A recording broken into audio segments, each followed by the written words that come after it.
Assalamualaikum warahmatullahi wabarakatuh. Selamat sore, salam sejahtera bagi kita semua. Kepada Dewan Juri LDBI 2021 yang terhormat, para peserta LDBI 2021 yang saya banggakan, dan para penonton yang berbahagia.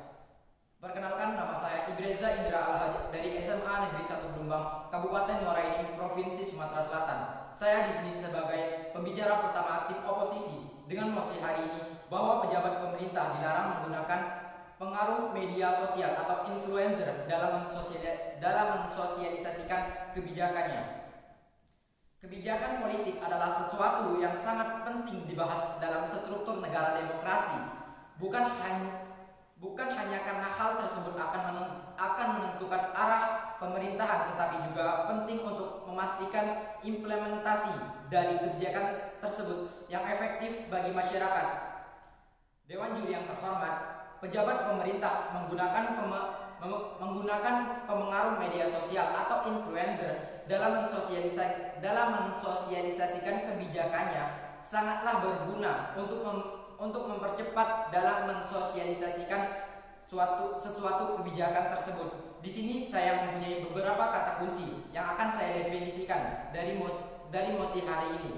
Yang pertama adalah pejabat. Dilansir dari Kamus Besar Bahasa Indonesia, pejabat adalah pegawai pemerintah yang memegang jabatan penting atau unsur pemimpin. Kedua, pemerintah. Pemerintah adalah sistem menjalankan wewenang dan kekuasaan yang mengatur kehidupan sosial, ekonomi, dan politik suatu negara atau bagian-bagiannya. Ketiga, menggunakan. Menggunakan adalah memakai alat, perkakas, memanfaatkan, melakukan sesuatu. Keempat, pengaruh. Pengaruh adalah sesuatu atau seseorang yang mempengaruhi atau mengubah perilaku, pemikiran, dan sebagainya.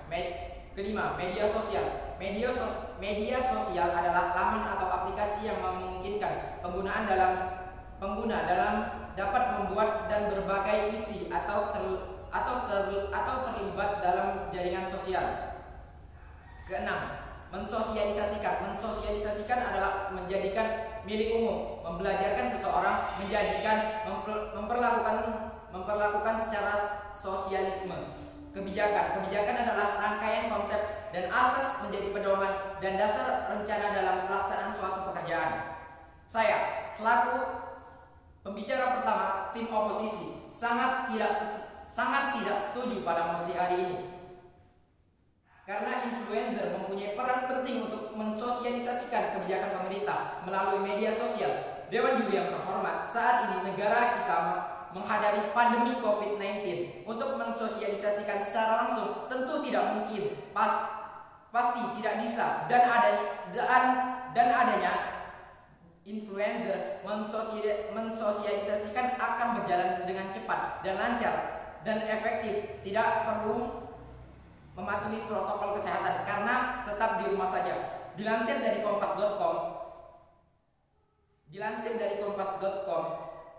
dari populasi Indonesia sebanyak 2.743,9 juta jiwa, pengguna aktif media sosial mencapai 170 juta. Artinya setara dengan 61% dari total populasi Indonesia.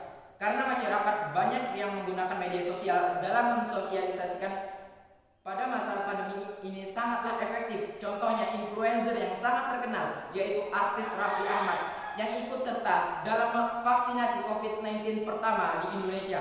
Hal tersebut merupakan solusi untuk masyarakat Indonesia agar mau untuk melakukan vaksinasi COVID-19 dan agar masyarakat di Indonesia terhindar dari pandemi COVID-19.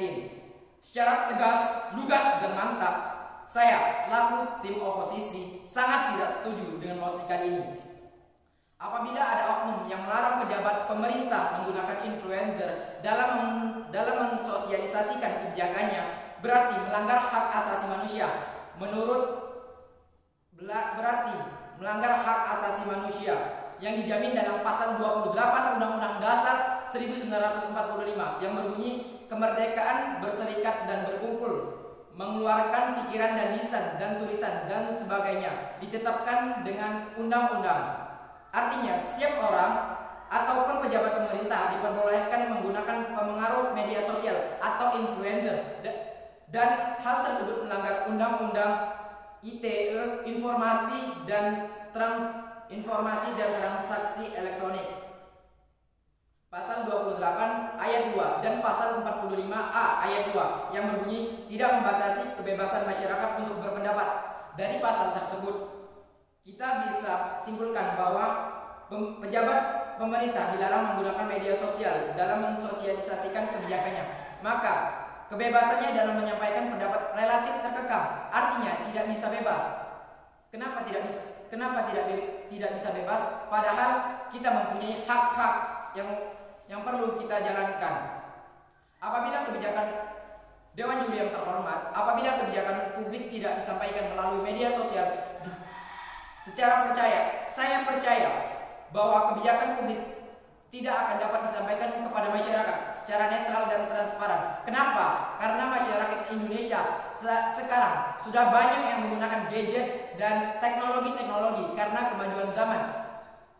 Karena agar tidak ketinggalan zaman dan banyak menggunakan media sosial. Sekali lagi saya tegaskan, saya selaku tim oposisi sangat tidak setuju dengan mosi kali ini. Demikian argumentasi saya akhiri. Wassalamualaikum warahmatullahi wabarakatuh.